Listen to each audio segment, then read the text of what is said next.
প্ৰতিক্ৰিয়া সৃষ্টি হৈছে। আজি ৰাতিপুৱা কৰিছোঁ, ঢেকীয়াজুলি প্ৰেছ ক্লাবে তেওঁক আঁতৰাই দিছে। মই গোটেইবিলাক চাইছোঁ, কিন্তু মই দিলীপ নাথৰ পুতেকৰ তাত অবৈধ যদি কিবা আছে তাৰ ওপৰত চৰকাৰে প্ৰশাসনে ব্যৱস্থা ল'ব লাগে। প্ৰশাসনে কি তাতে ঘোচ খাই পেলাই তেওঁ ঘৰত যে ৰাতি 12টা বজাত এই ডাঙৰ ডাঙৰ মানুহবিলাকৰ কেলেংকাৰীকেইটা ফাঁচ কৰি দিয়াৰ কাৰণে যাবলৈ সময় পালে, তাৰ আগত আকৌ ঘোচ খাই আছিল নেকি? মোৰ এইটো প্ৰশ্ন আপোনালোকৰ যোগেৰে।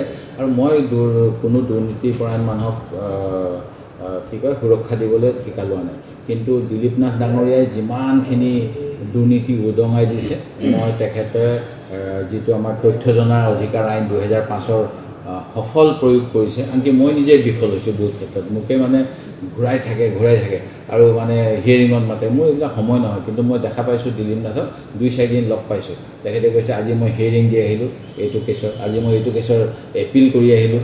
মানে তেওঁ আইনৰ সফল প্ৰয়োগ কৰি আছিলে। এইকাৰণে মই এতিয়া সাংবাদিকক কোনে মাৰিলে কি কথা মই এই বিতৰ্কত নাযাওঁ। কোনেও কাকো মাৰিব নালাগে, আইন কোনেও হাতত তুলি ল'ব নালাগে।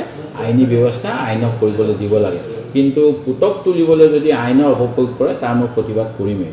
আৰু দিলীপ নাথ ডাঙৰীয়াৰ যদি এনেকুৱা কথা আছিলেই, আগতে চৰকাৰে প্ৰশাসনে তাততো ফৰেষ্ট অফিচ আছে, এখন মানে ৱাৰেণ্ট নোলোৱাকৈ যোৱা বুলি এগৰাকী ছোৱালীয়ে কৈছে। সেই কথাবিলাকো আমাৰ জনসংঘৰ যোগেদি স্পষ্টীকৰণ দিব লাগে। হাজৰিকা কলেজৰ ছোৱালীজনী ফেচবুক দেখিছোঁ, তাত কৈছে যে আমাৰ ঘৰলৈ ৰাতি আহিছে, চাৰ্চ ৱাৰেণ্ট নোহোৱাকৈ আহিছে, বেলেগ এখন থানাৰ পৰা আহিছে। এইবিলাক জানো আমাৰ দেশৰ আইন নহয়?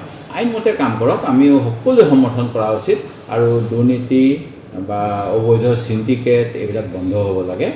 মই আপোনালোকৰ সাংবাদিকক যিসকলে মাৰিলে তেখেতসকলৰ ওপৰত নিশ্চয় শাস্তিমূলক ব্যৱস্থা বিচাৰিম, কিন্তু তাৰ বাহানা লৈ পেলাই যদি RTI কৰ্মীক অত্যাচাৰ কৰে তাৰ মোৰ প্ৰতিবাদো কৰিম।